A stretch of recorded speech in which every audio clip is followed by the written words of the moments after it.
Still, the bank printer hummed beside me as I stared at the withdrawal my wife never mentioned, the ink warm on my fingers like a quiet confession. As I folded the paper slowly, I kept my face calm, choosing control over the shock tightening my chest. While the printer kept breathing behind me, I understood how long that sound had masked cracks in our marriage. The same mechanical rhythm followed me home, tapping through every moment I'd trusted love without verification. That's when I realized betrayal in a relationship isn't sudden, it's rehearsed in silence. Still, I walked out knowing the machine would stop humming soon, and so would her hold over my future. Before the story begins, tell me, where are you watching from? I hope your day's gentle and calm. Please like, subscribe, and let's start our story together. John didn't remember the drive home that night. His body knew the route better than his mind did, hands turning the wheel on instinct while his thoughts lagged somewhere back at the office. Another long day. Another late meeting. Numbers, projections, decisions that carried weight because people depended on him to get them right. By the time he stepped into the house, the familiar quiet wrapped around him like a held breath. Dinner was already on the table. Samantha had set it neatly, plates aligned, candles lit not for romance but for routine. 15 years of marriage had taught John the difference.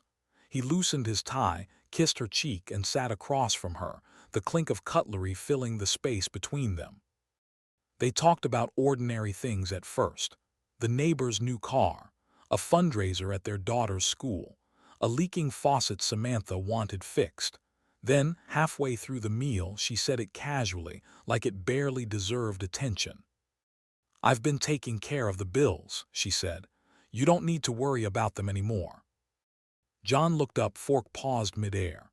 It wasn't what she said, it was how she said it, too smooth, too rehearsed. Still, he nodded. Samantha had always handled the household details better than he did. That was the balance they'd found early on. He earned, she managed. Trust, built brick by brick over years. "Okay," he said, "as long as everything's covered." "It is," she replied quickly, too quickly. "I've got it under control." He let it go, he always did. But as the conversation drifted elsewhere, John noticed how she avoided his eyes when the topic lingered too close to money. How her shoulders tightened just slightly when he mentioned upcoming expenses. Small things, easy to dismiss. He told himself he was tired, overworked, reading into nothing. That night Samantha fell asleep quickly. John lay awake longer than usual, staring at the ceiling, replaying the day in fragments. Her voice echoed in his head, "You don't need to worry." It should have been comforting. Instead, it landed wrong, like a door quietly closing. The next morning, habit guided him to the kitchen table with a cup of coffee and his laptop. He hadn't planned to check the account. It was muscle memory, nothing more. A quick glance before heading out the door, just to see where things stood. The number on the screen made him sit up straighter. A large withdrawal, larger than anything they'd made in months. The timestamp was recent. No note, no explanation. John refreshed the page, half expecting it to change. It didn't. He stared at the screen, coffee cooling beside him. His first instinct was to rationalize it. Maybe a transfer. Maybe something automated he'd forgotten. He told himself that if it were important, Samantha would have mentioned it. They'd always talked about big financial moves. Always. Still, a faint pressure settled in his chest. He closed the laptop and went to work, pushing the thought aside as best he could. Meetings filled the day, but the number followed him, floating behind every conversation. By the time he drove home, the pressure hadn't lifted, it had sharpened. That evening he asked her about it, carefully, casually, like he wasn't already bracing himself. "Oh, that," Samantha said, barely glancing up from her phone. "Just some household improvements, nothing major." "What kind of improvements?" he asked. She shrugged. "A few things, you know how it is, stuff adds up." Her tone was light, almost amused, as if the question itself were unnecessary. John waited for more. Details, specifics. They didn't come. "Okay," he said finally. She smiled, relieved too fast, and changed the subject. John nodded along, but something inside him shifted. It wasn't anger. Not yet. It was the quiet realization that the explanation hadn't matched the withdrawal or her dismissal of it, that the conversation had been steered away from answers, not toward them. Later that night, as Samantha moved through the house with practiced ease, John watched her from the hallway. He saw how comfortable she was in the space between questions, how natural it seemed for her to close doors without noticing. For the first time in years, John wondered if the trust he'd been standing on had cracks he'd never bothered to look for. And as he lay awake again, listening to the steady rhythm of Samantha's breathing beside him, one thought refused to let go. If this was just a minor expense, why did it feel like the beginning of something much bigger? John didn't dive in all at once. He told himself he was just checking, verifying, doing what any responsible husband would do after spotting something unusual. Late at night, after Samantha had gone to bed, he opened his laptop at the kitchen table, the glow of the screen casting long shadows across the room. At first nothing looked wrong, balances were healthy, income was steady, but as he scrolled deeper line by line the discomfort crept in. Char. Jess he didn't recognize, vendors he couldn't place. Small amounts at first easy to overlook, but they formed a pattern, not random, intentional. John pulled up past statements comparing months side by side. That's when he saw it clearly. Bills marked as paid that hadn't been. Utility notices delayed. A credit card balance higher than it should have been. The money was there on paper, yet somehow it wasn't reaching where it was supposed to go. His chest tightened. He replayed Samantha's words in his head. "I've got it under control." He wanted to believe her. 15 years of shared life didn't vanish because of a few unexplained charges. Confrontation felt premature, even unfair. If he was wrong, accusing her would do damage he couldn't take back. So he waited. Over breakfast, he casually mentioned rising expenses, testing the waters. Samantha waved it off without looking up from her phone. "Everything's handled," she said. "You really don't need to stress about this." The firmness in her voice shut the conversation down. Not reassurance, control. That night John opened a spreadsheet and began logging everything. Dates, amounts, accounts. He didn't feel proud of it.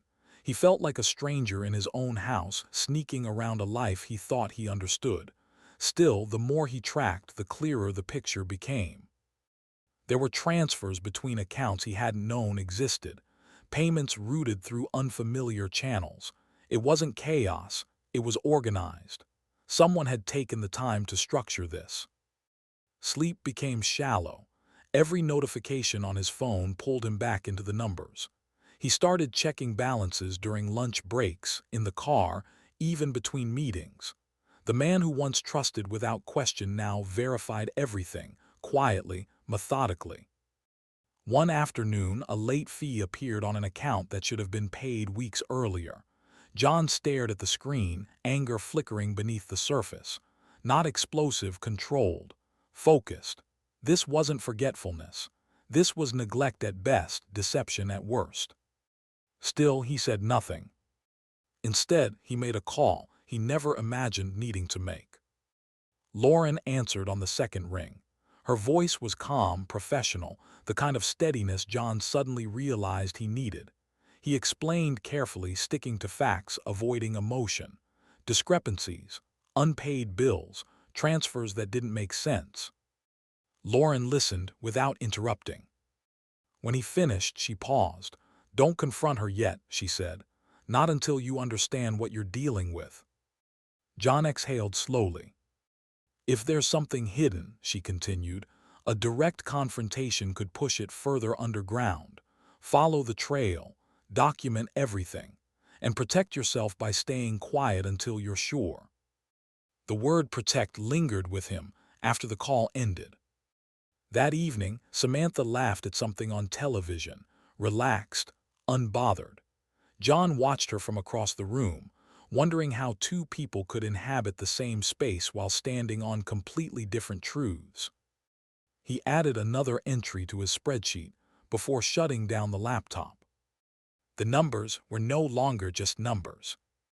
They were telling a story, and John was beginning to realize he was only seeing the surface of it. John stopped pretending this was accidental. The spreadsheet on his laptop had grown thick with entries, dates, amounts, account numbers, each one another thread pulling him closer to something he didn't want to see. Late nights became routine. He'd wait until the house was silent, then reopen the accounts, scrolling with a patience that felt unnatural, like he was bracing for impact. That's when the credit card charges appeared. They weren't subtle, large amounts, clean numbers, too deliberate to ignore.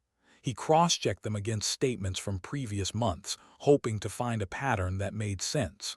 Instead, the charges multiplied the further back he looked. Purchases he'd never approved, expenses that had never come up in conversation. One charge stood out. He typed the vendor name into a search bar and stared at the result, a high-end boutique downtown. The kind of place he'd walked past but never entered. Private appointments, designer labels, prices that assumed no one ever asked how much. John sat back in his chair, the realization landing hard. Samantha had been there, not once, multiple times. The dates lined up with afternoons she'd said she was running errands or meeting Melanie for coffee. He felt the betrayal first, not explosive but hollowing. This wasn't about the money. It was about the choice to spend it without him, to decide repeatedly that he didn't need to know. He kept digging. The deeper he went into their shared accounts, the uglier it became. Large payments routed to vendors with vague names, consulting fees, transfers that ended in dead ends. Nothing illegal on the surface, but nothing transparent either. The sense of order he'd once admired in Samantha now felt like something else. Entirely controlled, concealed. That night he confronted her. Not angry, not loud, just direct. "I found some charges," he said, setting the laptop on the counter between them. "Big ones." Samantha glanced at the screen, then back at him, unfazed. "They're nothing, just small mistakes." "Small?" John asked quietly. "This is thousands of dollars." She sighed, the sound sharp with impatience. "You're overreacting. It's not important." The dismissal stung more than the discovery. She didn't explain. She didn't apologize. She minimized. Each word pushed him further from the woman he thought he knew. "Why didn't you tell me?" he asked. "I didn't think I had to," she replied. "I handle this stuff." The conversation ended there. Not resolved, ended. Samantha walked away as if the matter were settled, leaving John standing alone with questions that had no place to land. Over the next few days, he started asking carefully worded questions to people who knew her well. Friends, family, casual conversations disguised as concern. "She's just managing things," her sister said. "Samantha's always been independent," a friend added. "You know how she is organized," someone else laughed. Each defense tightened the knot in his chest. No one saw what he was seeing, or maybe they didn't want to. John stopped asking. One evening, after everyone had gone to bed, he sat alone in the living room, lights off, laptop closed. The house felt different now, like a set built to resemble a life that no longer existed. He replayed moments from the past, her quick answers, her closed laptop screens, the way she'd shifted conversations away from finances with practiced ease. It wasn't new. That was the realization that finally settled in, heavy and undeniable. This wasn't a sudden change or a temporary lapse in judgment. Samantha hadn't just started hiding things. She'd been doing it for a long time. And the longer John sat with that truth, the clearer it became. Whatever she was protecting, it wasn't their marriage. John didn't plan the confrontation. It arrived the way storms do, after pressure builds for too long to ignore. The house was quiet that evening, the kind of quiet that made every sound feel deliberate. Samantha was in the living room, scrolling on her phone, when John stood in the doorway and said her name. "We need to talk now." Something in his voice made her look up. He didn't sit. He stayed standing, arms at his sides, jaw tight. "I want the truth about our finances," he said. "All of it." Samantha's expression hardened almost instantly. "I've already told you. You're making this into something it's not." "No," John replied, steady but strained. "I've been patient. I've listened. Now you're going to explain the accounts I didn't know about, the unpaid bills, and where the money is actually going." Her eyes flashed. "So you don't trust me," she shot back. "After everything, this is what you think of me." The words landed like a shield, not an answer. John felt the familiar tug to retreat, to smooth things over, but something in him refused this time. "This isn't about trust anymore," he said. "It's about facts." Silence stretched between them. Samantha stood up, pacing once, then twice, running a hand through her hair. When she finally spoke, her voice was lower. "There are debts," she said, "more than I expected." John's chest tightened. "How much?" She hesitated. That hesitation told him everything. "The bills started stacking up," she continued quickly. "I thought I could handle it. I borrowed money, credit cards, short-term loans, some investments too, just temporary." "You borrowed money," John repeated, "without telling me." "I was trying to fix it," she snapped. "Shopping, yes, but also opportunities, things that could pay off." The room seemed to tilt. This wasn't impulse spending. This was something else, something planned, justified, repeated. John sat down heavily, as if his legs had finally given up the fight. "You didn't just spend it," he said quietly. "You gambled it." Samantha's face crumpled. Tears came fast now, messy and unguarded. "I was under so much pressure," she said, "keeping everything together, being perfect. I thought if I could just get ahead, none of this would matter." "How long?" John asked. She looked away. That answer hurt more than any number could have. "I can still fix this," she insisted through tears. "It'll work out, it always does." John stared at her, searching for certainty, for remorse grounded in reality. What he saw instead was hope built on denial. In that moment, something shifted permanently. The man who had trusted by default began thinking in terms of protection, futures, exit plans. He stood up again, slower this time. "I need space," he said, "and I need to start safeguarding what's left." Samantha reached for him, panic flashing across her face.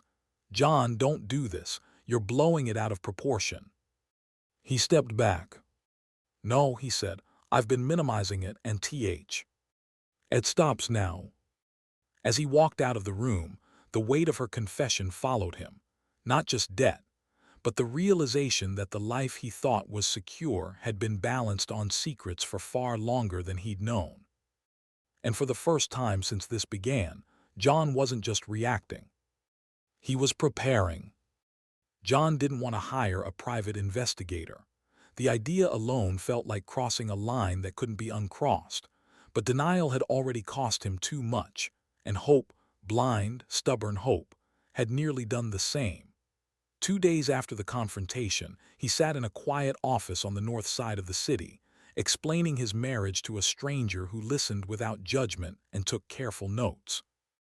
"I just need to know the truth," John said, "all of it." The investigator nodded once. "Then we follow the money." The waiting was worse than the discovery. Every phone call made John's stomach tighten. Every hour that passed felt like borrowed time. At home, Samantha moved carefully around him, alternating between remorse and defensiveness, as if adjusting her tone might somehow reset reality. John spoke little. He watched. He listened. He documented. When the call finally came, it didn't start with drama.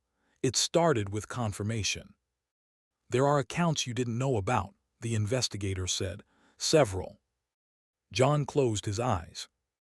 Money had been funneled out in layers, small transfers masked as expenses, larger sums routed through secondary accounts opened in Samantha's name. Some accounts were domestic, others weren't. The pattern wasn't sloppy. It was designed to avoid attention. There's more, the investigator continued. Some of these transfers connect to an outside operation, investment pools, high-yield promises. It has the markers of a larger financial scheme. John felt something cold settle behind his ribs. This wasn't just reckless spending. It was exposure, risk on a scale he'd never agreed to. That night he laid the evidence out on the table between them. Statements, timelines, names. Samantha went pale. "You said it was just debt," John said, his voice steady but hollow. "Explain this." "She didn't deny it, she couldn't." "I didn't know it would get this far," she whispered.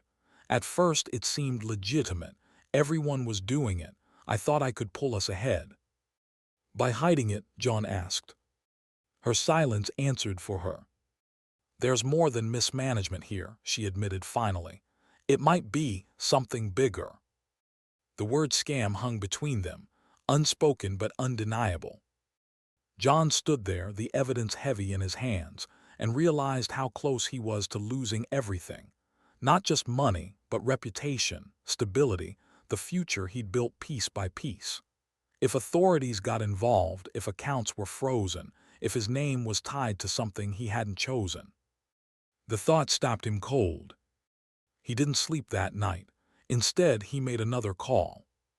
Lauren listened as he explained, her tone shifting as the details deepened. When he finished, she didn't soften the truth. "You need to act fast," she said, "and quietly." "What does that mean?" John asked. "It means separating your assets immediately, documenting everything, and not tipping anyone off before we secure your position."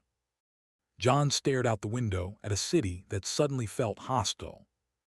"This isn't just about money anymore," Lauren continued.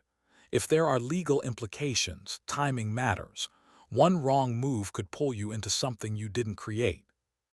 John thanked her and ended the call, the weight of responsibility settling fully onto his shoulders. For years, he'd believed trust was the foundation of marriage.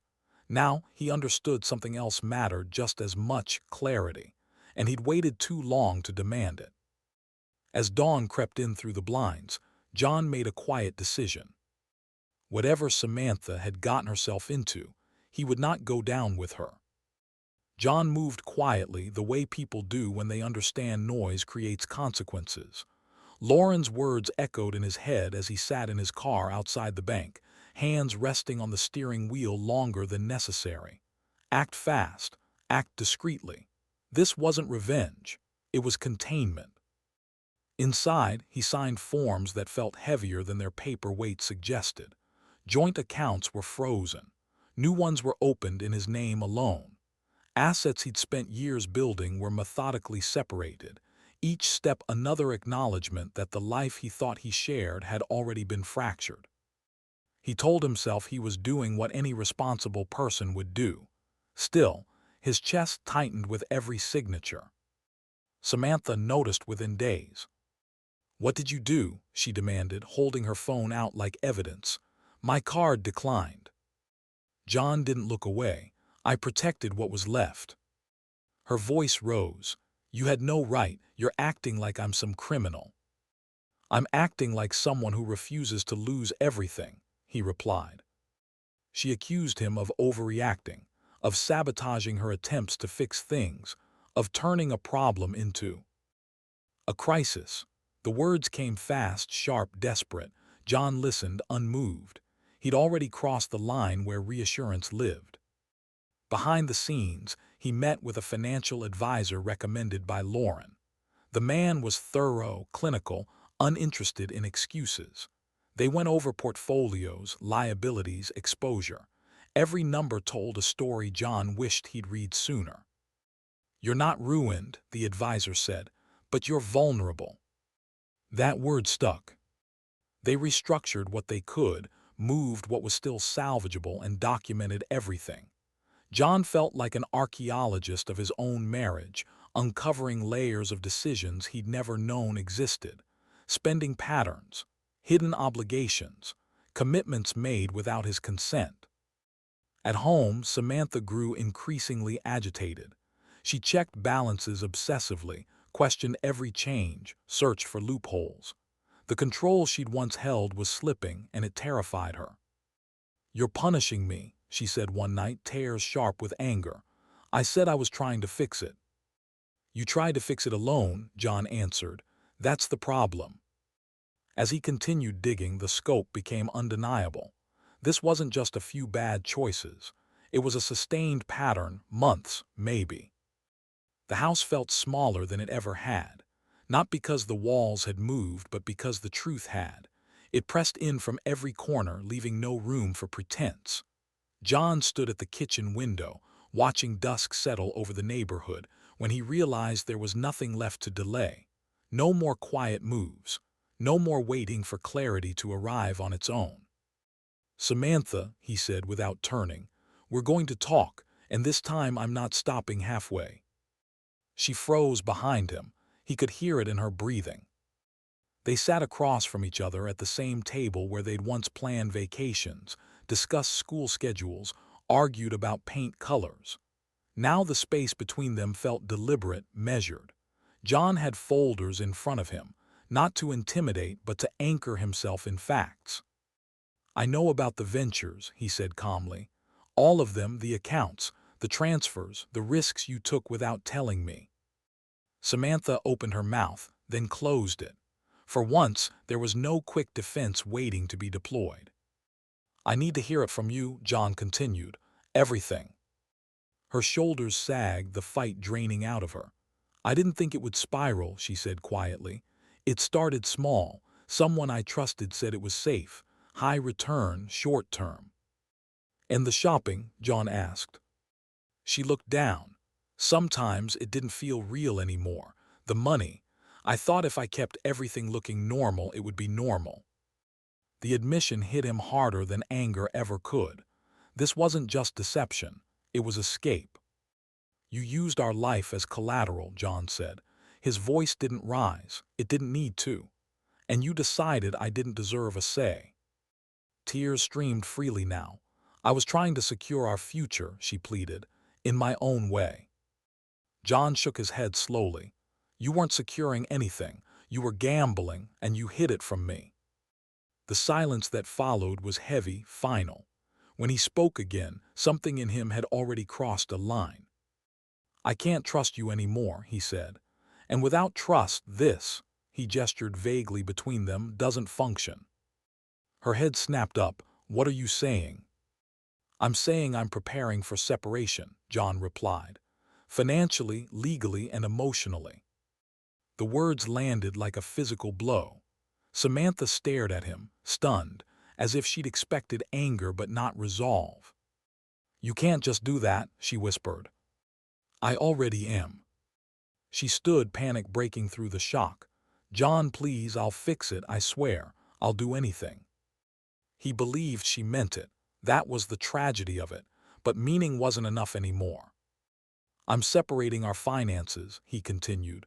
"Completely, no shared accounts, no access, no more damage." Samantha sank back into her chair, as if the floor had given way beneath her. "You're leaving me." "I'm protecting myself," he said. "There's a difference." That night John began the formal process. Emails to Lauren, documentation organized, timelines clarified. Each step felt like tearing out a piece of a life he'd invested in for years, but beneath the grief was something steadier: control. Samantha moved through the house like a ghost, alternating between disbelief and quiet despair. She watched as John packed files, changed passwords, locked down what remained. She kept asking the same question in different forms, hoping one version might unlock him. He stayed firm. In the days that followed, John noticed something unexpected. Beneath the exhaustion, beneath the ache, there was relief, subtle but undeniable. The constant vigilance eased. The mental arithmetic stopped. For the first time in months, his thoughts weren't consumed by what might be missing. He started reconnecting with people he'd pulled away from, old colleagues, friends he trusted. Conversations felt lighter, unburdened by secrecy. Trust, he realized, didn't vanish everywhere just because it had been broken at home. One evening, as John reviewed his accounts, now clean, transparent, fully his, Samantha stood in the doorway, watching him with an expression he couldn't read. "You're really doing this?" she said. "Yes," he replied, "I am." She nodded slowly, as if only now understanding the permanence of it. When she left the room, John didn't follow. He stayed where he was, grounded in the quiet, aware that this was no longer about what they'd lost, but about what he refused to lose next. And as he closed his laptop, one truth settled with certainty. This wasn't the end of the conflict. It was the moment everything irrevocably changed. The collapse didn't come all at once. It came in waves, quiet at first, then impossible to ignore. Legal letters replaced conversations. Silence filled rooms that once held routine. John and Samantha moved through the same house like opposing witnesses to the same crime, careful with words, careful with space, careful not to touch what was already broken. The strain showed everywhere. In Samantha's clipped tone, in John's measured calm, in the way even small decisions felt loaded with consequence. Whatever version of marriage they'd been clinging to dissolved under the weight of attorneys, documents, and deadlines. Then it became public. It started with whispers, a delayed payment here, a creditor's call there. Someone noticed Samantha's name tied to a failed investment group. Someone else asked a question that didn't quite sound innocent. The community they'd lived in for years, friendly, predictable, polite, suddenly felt observant in a way that made Samantha flinch. John heard about it secondhand. A colleague's awkward pause, a neighbor's overly careful sympathy. He didn't defend her. He didn't accuse her either. He simply let the truth stand where it landed. Samantha didn't. She tried to explain, to justify, to manage the narrative the way she once managed the money. But reputations, John learned, were harder to restructure than accounts. Once doubt set in, it multiplied. As the fallout deepened, John followed through on what he'd already begun. With Lauren's guidance, he filed for a legal separation, not out of spite, but necessity. It was the cleanest line left to draw, a way to protect what remained before the situation pulled him under with it.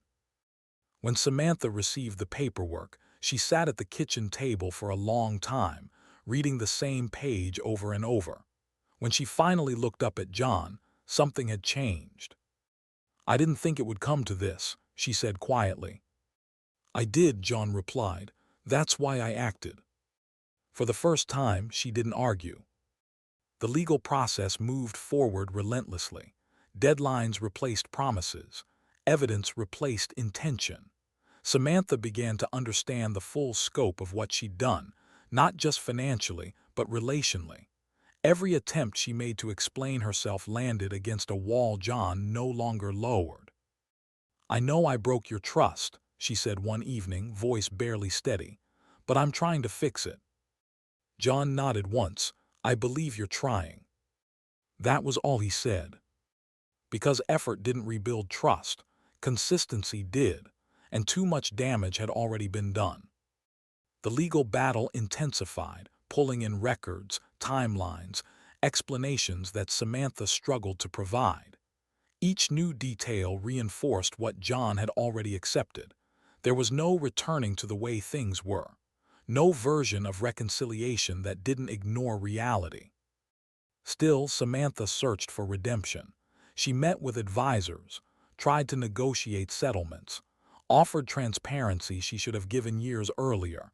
It came too late. The systems she disrupted didn't respond to regret.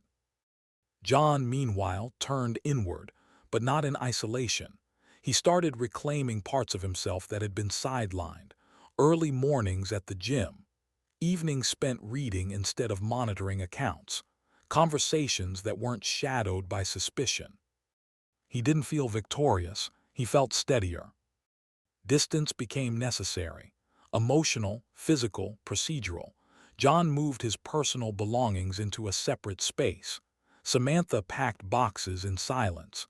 Every object carried a memory neither of them knew what to do with. They divided their life carefully. Furniture, files, responsibilities. Each decision felt like dismantling a structure they'd both assumed was permanent. Healing, John realized, wasn't a moment. It was a process measured in losses. One afternoon, as Samantha loaded boxes into her car, she stopped and looked back at the house. "I never meant to destroy this," she said. "I know," John replied. But knowing didn't change the outcome. As weeks passed, the tension settled into something quieter but heavier. Acceptance without resolution. Pain without chaos. They spoke only when necessary, their words stripped of emotion, their connection reduced to logistics. And yet beneath the unraveling, something else was forming space. For clarity, for growth, for futures no longer bound by denial. Neither of them healed quickly, neither expected to. But as John closed the door on another chapter of their shared life, he understood one thing with absolute certainty. What came next would demand more strength than anything he'd faced so far. Recovery didn't announce itself. It arrived quietly in the form of routines John rebuilt one by one. Mornings became structured again, early alarms, coffee made strong, a deliberate walk before work. His career, once a background constant, moved back into focus. Projects he'd postponed resurfaced. Decisions that once felt overwhelming now felt necessary, even grounding. Work gave him something the marriage hadn't in a long time: clarity. He took full control of his investments, sitting side by side with his financial advisor as they reviewed every account, every asset, every exposure. Nothing was assumed anymore. Transparency wasn't optional, it was the foundation. John asked questions he should have asked years earlier and accepted answers without defensiveness. Trust, he learned, wasn't blind. It was informed. "I won't be surprised again," he said during one meeting. The advisor nodded. That's how stability is built. While John moved forward, Samantha struggled to stand still. She tried to make amends, calls unanswered, messages left unread. Apologies offered too late to repair what had already collapsed. The life she'd once managed so confidently now felt foreign, its structure stripped away. She reached out to her family looking for support she assumed would be automatic. It was. They listened but cautiously, asked questions she didn't want to answer, offered help with conditions. Trust, she realized, wasn't restored by intention. It required time she couldn't rush. John began therapy at Lauren's quiet suggestion, unsure what he expected from it. He sat across from a stranger and spoke words he'd avoided forming out loud. Betrayal, loss, shame, not for what Samantha had done, but for what he hadn't seen. The sessions were uncomfortable, necessary. They taught him how deeply he'd equated responsibility with silence, how often he'd ignored his instincts in favor of peace. Healing, he discovered, wasn't about forgetting. It was about understanding. Meanwhile, the financial rebuilding continued. New investments, conservative at first, strategic. John didn't chase growth, he earned it. Each success reinforced something he hadn't felt in years, confidence rooted in self-reliance. Samantha watched from a distance, aware of the widening gap. She wanted to be part of his recovery, but that door had closed. Every step he took without her underscored what she'd lost, not just a marriage, but the stability she'd taken for granted. One afternoon, John ran into her by chance, a grocery store aisle.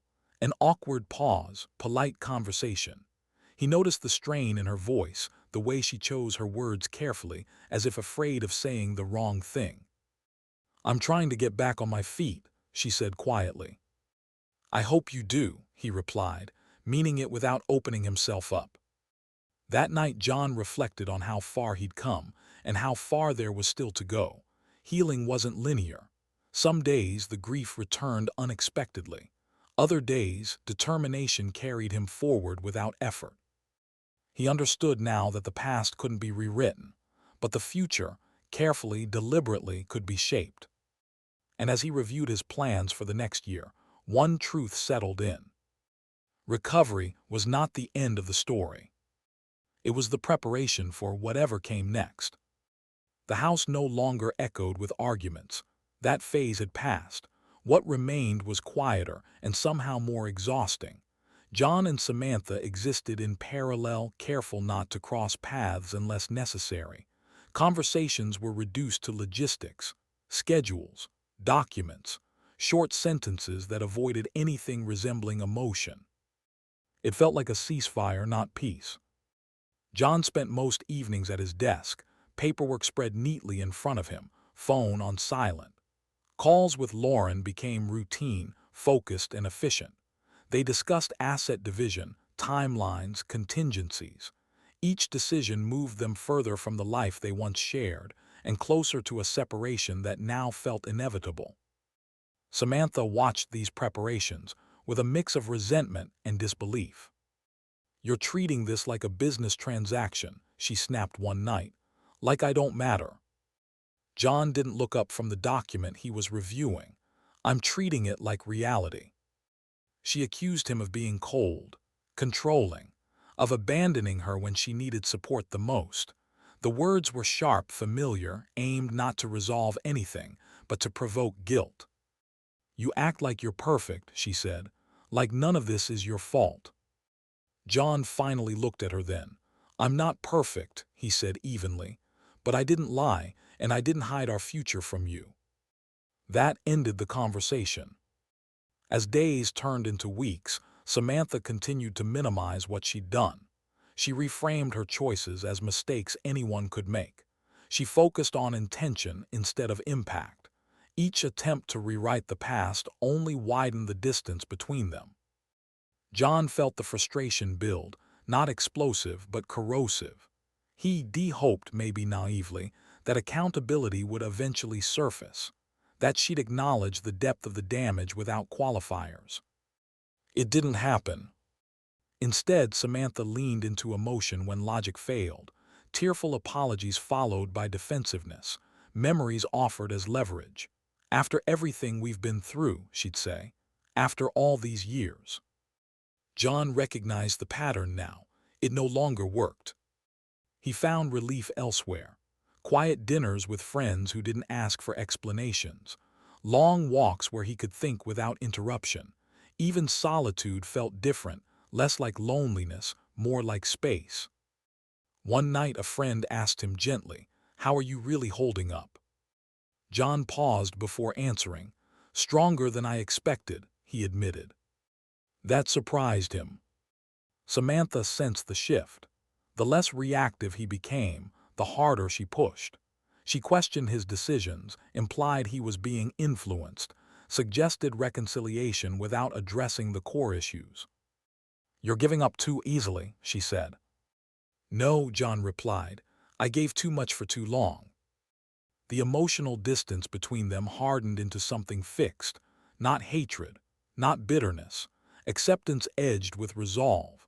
John stopped hoping for understanding and focused instead on clarity. Each document finalized reinforced his confidence. Each boundary held strengthened his sense of control. He was still hurt, some nights deeply, but the hurt no longer dictated his choices. Samantha noticed, and it unsettled her. "You've already moved on," she accused one afternoon. John shook his head. "I've moved forward, there's a difference." That night, as he reviewed the final numbers, John felt something unfamiliar settle in: certainty. Not about how everything would end, but about his role in it. He was no longer reacting. He was deciding. And in that quiet certainty, one thing became clear. This Cold War wasn't temporary. It was the final stage before. Something irrevocable was set in motion. John signed the papers with a steady hand, though nothing about the moment felt steady. The attorney's office was quiet, professional, stripped of emotion by design. Lauren sat across from him, watching closely, not for hesitation but for certainty. When he finished, she slid the documents into a folder and closed it gently. "This gives you protection," she said, "and space." John nodded. Space was exactly what he needed. Filing for formal separation wasn't a dramatic act.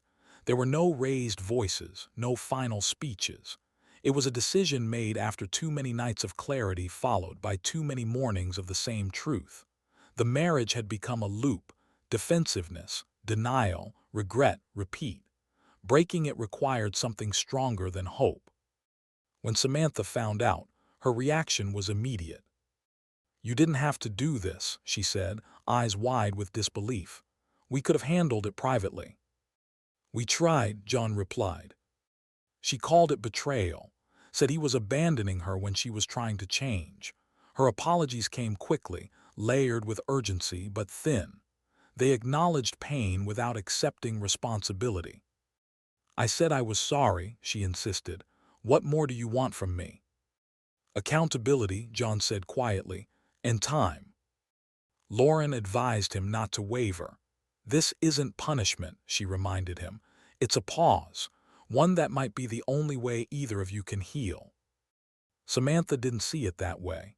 She saw the separation as rejection, and she fought it with gestures instead of change. Home-cooked meals left untouched, notes slipped into his bag, promises made late at night when fear outweighed pride. John recognized the pattern now. The kindness came when consequences did, and that realization hardened his resolve. He packed his belongings slowly, deliberately.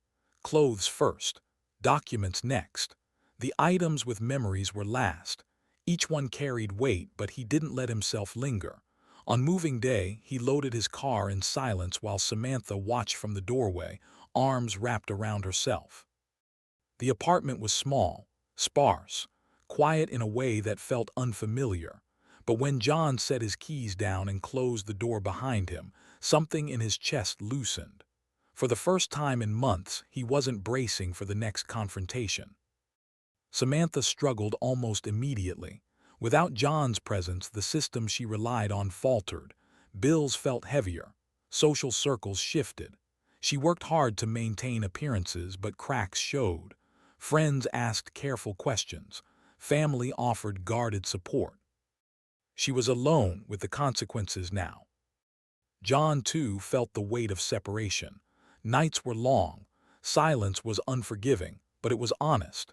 He began establishing routines: simple, grounding, cooking for himself, exercising regularly, sleeping without interruption. They lived separate lives, connected only by paperwork and the past. When they did speak, it was restrained, careful. Neither was healed, but both understood the distance was necessary.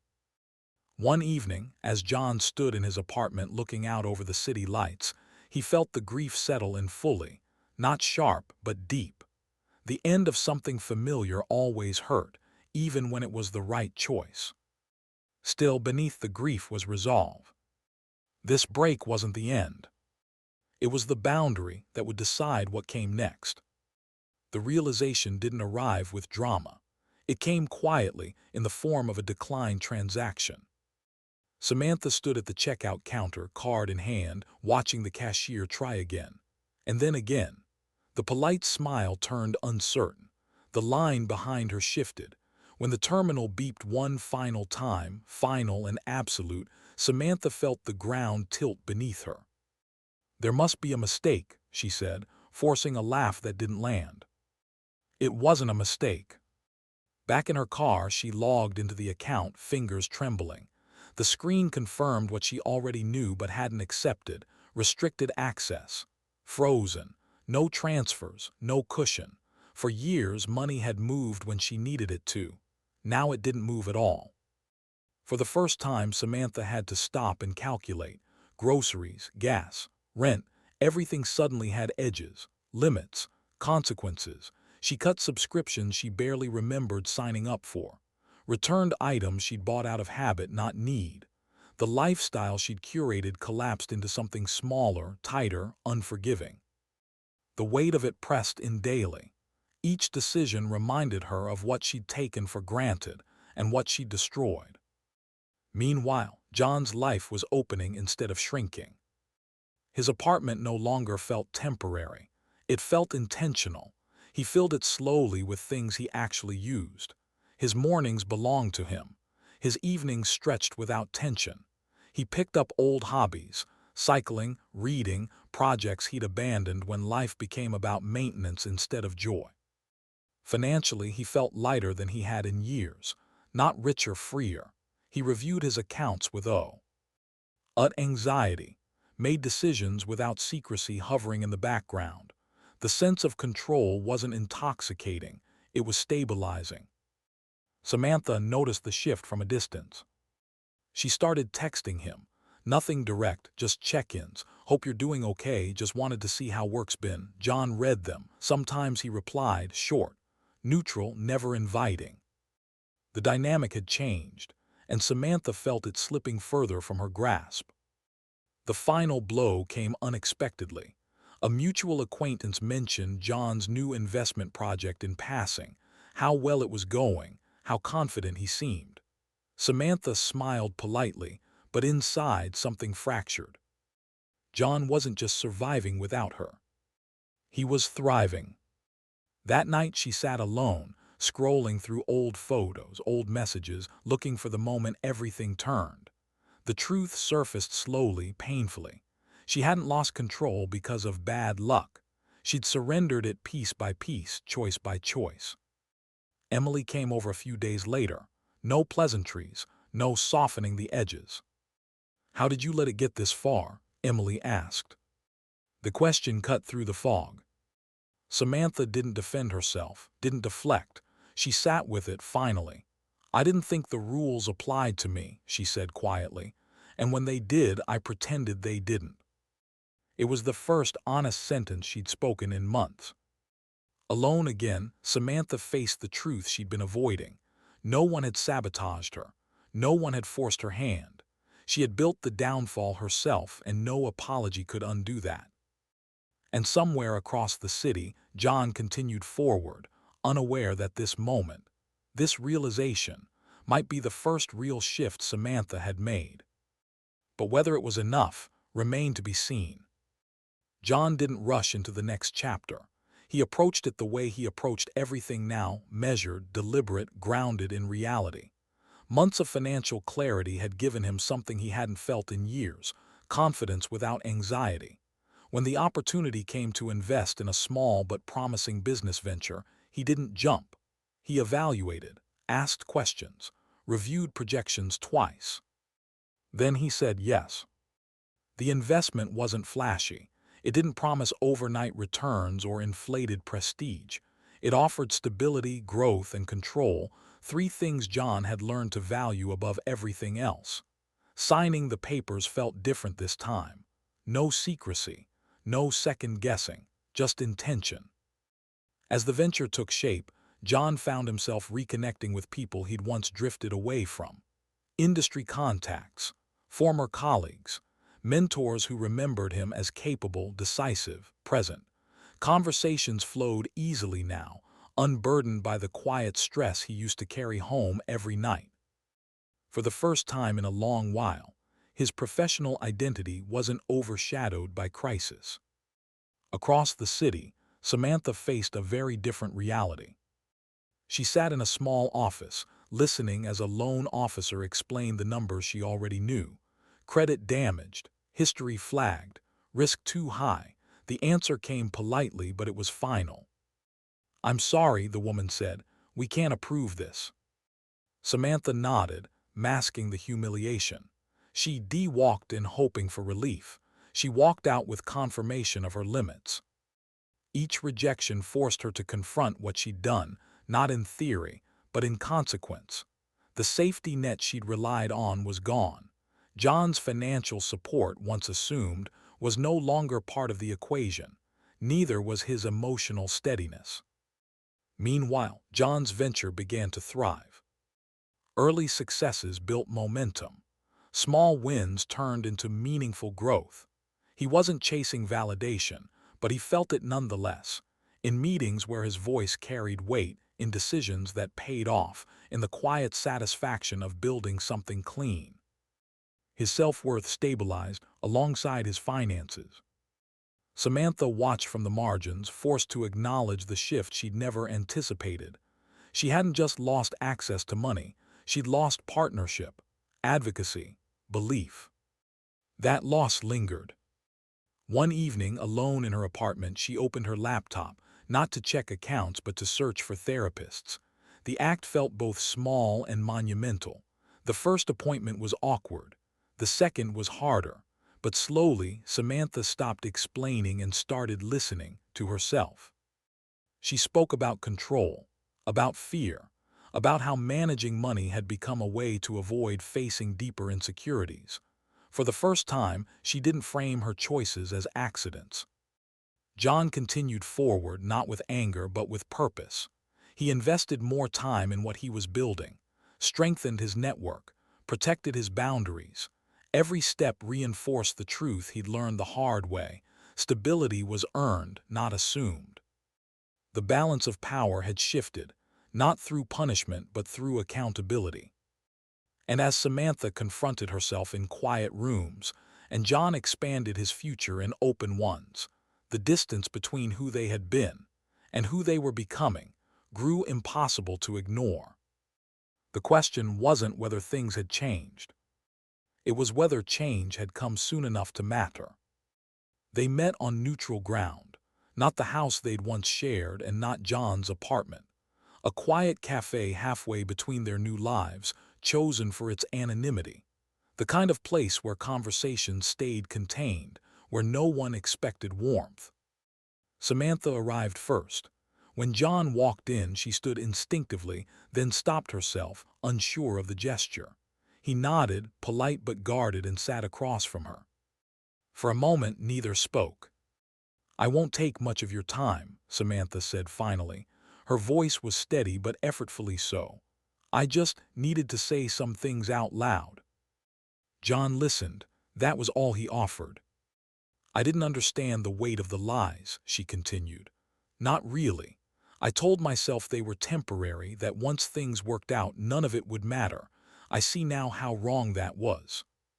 She didn't cry, she didn't dramatize. That alone told John this was different.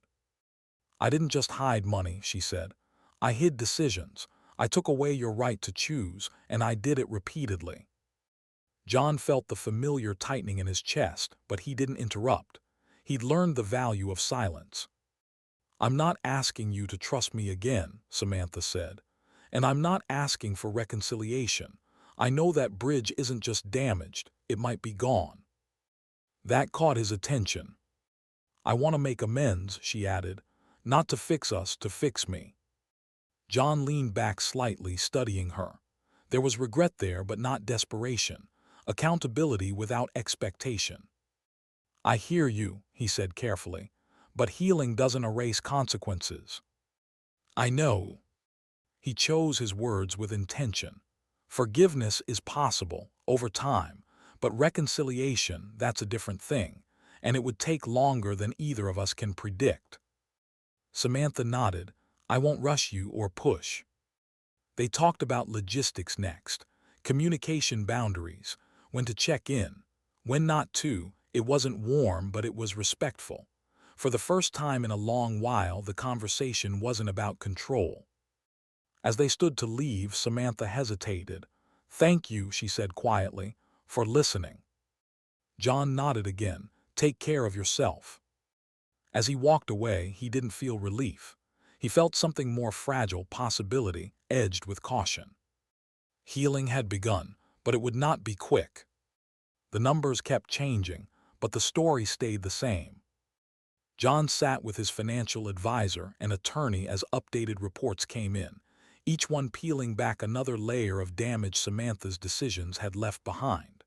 Debts he already knew about turned out to be deeper. Fees had compounded. Interest had quietly done what interest always does when ignored. It multiplied. Joint assets that once felt solid now showed fractures John hadn't seen until they were exposed under scrutiny. He felt the weight of it, but not the panic.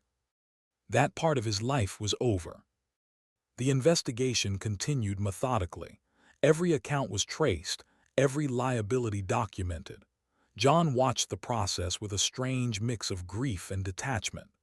This was the autopsy of a shared financial life, and while it hurt to see how much had been lost, it also confirmed something important. He'd acted in time. Across town, Samantha faced the same numbers from the opposite side. She spent hours on the phone with creditors, her tone careful, restrained, stripped of the confidence she once carried. She negotiated payment plans, asked for extensions, absorbed rejections. Some companies were willing to work with her, others weren't. Her credit score followed her everywhere, a silent judgment that closed doors before she even reached them. Every conversation forced her to confront the same truth. Repairing trust, financial or otherwise, wasn't quick. It wasn't guaranteed. John felt sympathy for her situation. He couldn't help it. He'd spent too many years loving her to feel nothing. But sympathy no longer meant rescue. He understood now that stepping in too far would undo the boundaries that had kept him intact. "She has to carry this herself," Lauren reminded him gently. John agreed. Still, he didn't disappear completely. He made sure Samantha had access to financial counseling, shared contact information for professionals who could help her rebuild. When she asked questions about processes, not money, he answered honestly. It was support without surrender. That balance mattered. Samantha, now fully independent for the first time in years, had to make decisions she'd long avoided. Downsizing, selling personal items she once considered untouchable, rethinking her career path. The reality of living within her means wasn't theoretical anymore. It was daily, unavoidable. Each choice cost her pride, but it also gave her something. Unexpected clarity. John, meanwhile, felt the quiet satisfaction of stability earned. His finances were clean, transparent. His assets belonged to him alone, no longer vulnerable to hidden risks or emotional leverage. For the first time, money wasn't a source of tension. It was a tool, used deliberately. That freedom reshaped how he saw himself. He noticed the change in their interactions too.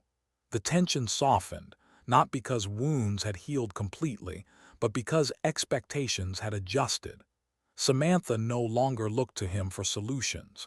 John no longer braced for manipulation. They spoke less often, but more honestly. One afternoon, Samantha admitted something she hadn't said before. "I thought money gave me control," she said quietly. "I see now it just hid my insecurity." John listened, recognizing the truth without needing to validate it. As weeks passed, the reckoning did its work. It stripped away illusions, forced responsibility, created space for something more sustainable than blame. John focused on building forward, investments, relationships, routines that reflected who he was becoming, not who he'd been trying to preserve. Samantha focused on reclaiming her self-worth without shortcuts, without borrowed stability. They were no longer adversaries. They weren't partners either. But as the financial dust settled, one thing became clear to both of them. The hardest consequences had already arrived, and what remained would define who they chose to be next. And neither of them could afford to choose wrong again. Rock bottom didn't look dramatic. It looked quiet, humiliating, and irreversible. Samantha stood in a sparsely lit showroom, watching a stranger inspect pieces of her life with detached interest. Jewelry she'd once worn without thinking. A designer handbag she'd justified as an investment. Even furniture she'd insisted was irreplaceable. Each item was assigned a number, lower than she expected, lower than it deserved, lower than what it had once symbolized. She signed the paperwork with shaking hands. Walking out, she felt lighter in the worst possible way. Not freed, emptied. For years, she'd treated money as a buffer between herself and consequence. Now there was nothing left between them, just reality, unfiltered. That night, alone in her apartment, she sat on the floor and cried until the tears ran out. Not for the things she'd sold, but for what selling them meant. The illusion was gone. The version of herself who believed she could outrun accountability was gone with it. John heard about it a week later. A mutual friend mentioned it carefully, without accusation or pity. "She's having a hard time," they said. "Had to sell some things to cover debts." John thanked them and changed the subject. But later, alone, the information settled in. He felt something unexpected rise, empathy, edged with sadness. Not enough to reopen wounds, but enough to acknowledge her humanity beneath the damage. He knew what it took to reach that point. He knew the kind of reckoning it forced. After days of thought, John made a decision he hadn't planned to make. He reached out. The message was brief, neutral. "If you want to meet and talk just to close things properly, I'm open to that." Samantha replied an hour later, "Yes." They met in the same cafe as before, different seats, same distance. Samantha looked thinner, tired in a way sleep didn't fix. When she spoke, there was no defensiveness left to hide behind. "I've hit the bottom," she said plainly, "and I needed to." John listened, hands folded, posture calm. "I see now what it all cost," she continued. "Not just money, dignity, trust, you." She took a breath. "I know I don't deserve another chance, but I want to earn a better version of myself, even if you never see it." The words were honest, that much John could tell. "I respect that," he said, "truly." Hope flickered in her eyes, brief and fragile. "But I need to be clear," he continued. "This meeting isn't about reconciliation. That part of our life is over."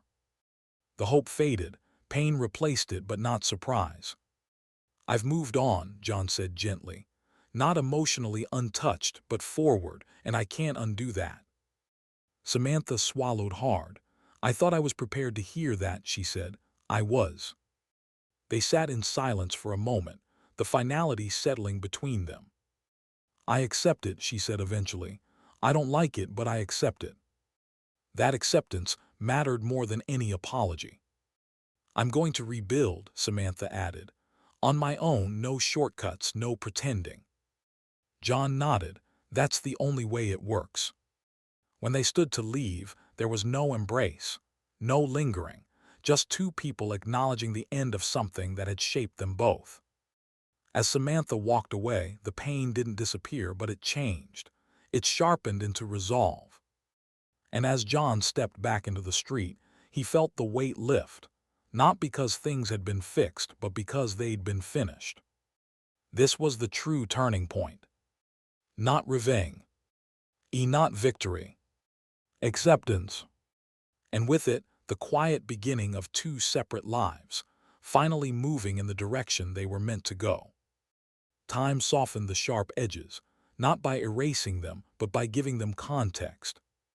Months passed, seasons shifted, and somewhere in the quiet accumulation of ordinary days, John realized he was no longer bracing himself when he woke up. His career had gained momentum in a way that felt natural instead of frantic. Meetings were productive. Decisions felt clean. Success, when it came, didn't carry the aftertaste of anxiety it once had. Peace had replaced vigilance. John noticed it most in the evenings. He no longer filled the silence with distractions. He read, cooked, took long walks through neighborhoods he'd never had time to notice. The life he was building didn't feel like a reaction anymore. It felt intentional. Samantha's progress was slower but real. She worked through payment plans with discipline she hadn't known she possessed. Credit balances shrank inch by inch. Each cleared debt brought relief but also humility. There were no shortcuts this time, no illusions. She tracked every dollar not out of fear but respect, for limits, for responsibility for herself. She took on freelance work, smaller roles, less prestige, but it was hers. John reflected often on the past, not with bitterness but honesty. The betrayal still hurt when he allowed himself to sit with it, but alongside the pain was gratitude. He'd learned boundaries, discernment, the cost of silence, lessons that would shape every relationship he allowed into his life moving forward. Dating came slowly. At first it was just conversations, coffee, no expectations. John was cautious, transparent about where he was emotionally, and to his surprise that honesty attracted the right kind of people. There was no rush to replace what he'd lost. He wasn't searching for a mirror of the past. He was open to something new. Samantha, too, began to recognize her independence not as punishment but as possibility. She made decisions without checking in, without hiding. Therapy continued, not as a fix but as maintenance. She understood now that growth wasn't a destination. It was a practice. When John and Samantha spoke, it was different. Open but boundaried. They discussed logistics when necessary. Occasionally, they checked in out of mutual respect. There was no nostalgia, no false hope, just acknowledgement of shared history. They both knew, whatever they were now, they would never be what they were. One evening, after a brief call about paperwork, Samantha said something unexpected. "I'm proud of how you handled everything." John paused. "I'm glad you're rebuilding," he replied. They meant it. As the call ended, John stood by his window, watching the city lights stretch into the distance. He didn't feel triumphant. He felt aligned. Both of them were still becoming. And as dawn broke on lives no longer intertwined, one truth stood quietly between them.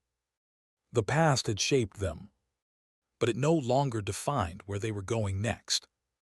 John hadn't expected to see her there.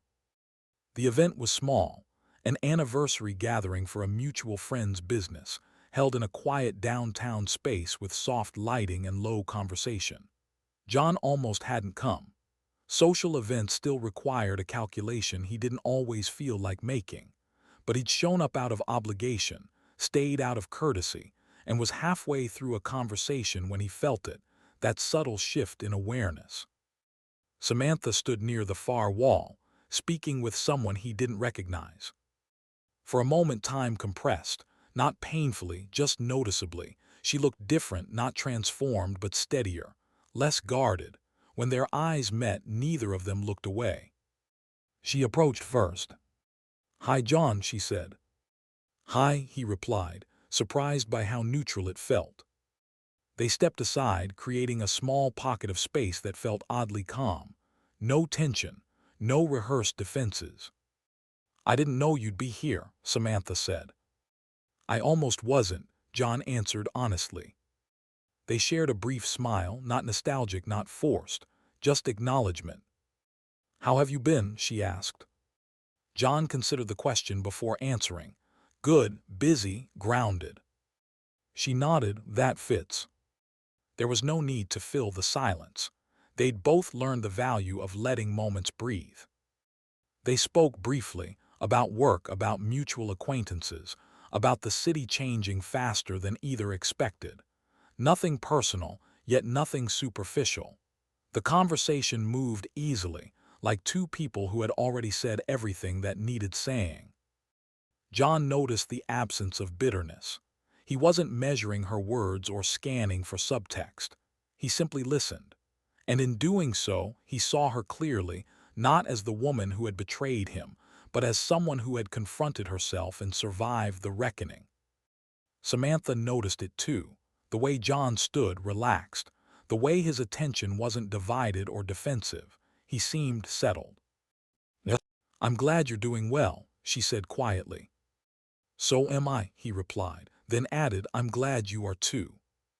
She hesitated, then spoke with careful honesty. "I regret what happened, I always will, but I don't regret facing it anymore." John nodded. "That matters." They stood there a moment longer, the weight of shared history present but no longer heavy. There was respect now, earned, not assumed. As the evening wound down, they prepared to rejoin the crowd. "It was good to see you," Samantha said. "It was," John agreed. They walked in opposite directions without looking back. Later that night, John drove home with the windows down, the city lights blurring past. He felt something close to closure, not because the past had been rewritten, but because it no longer demanded attention.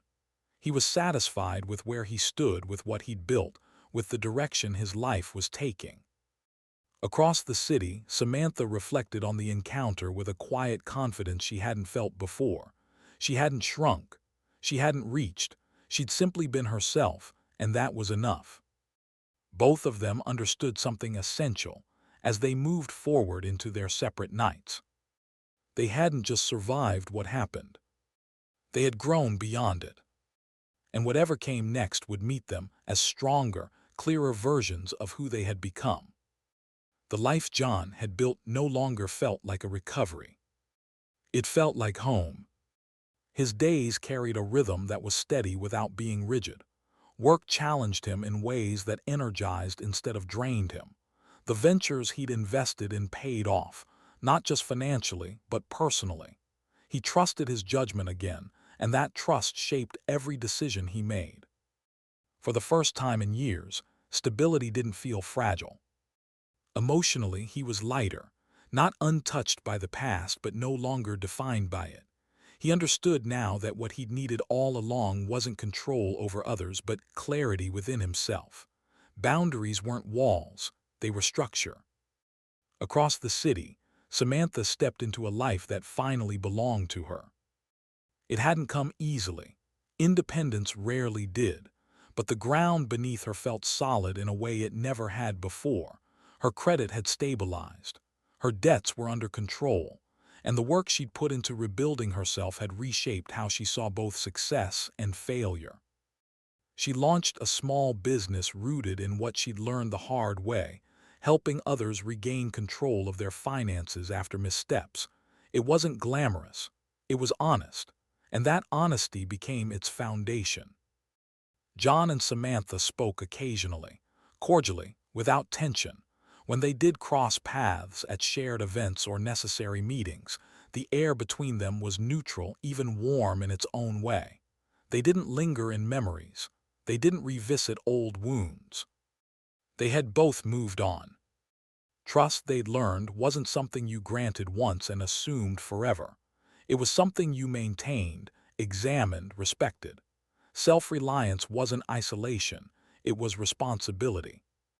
John invested in new opportunities with confidence that came from experience, not impulse.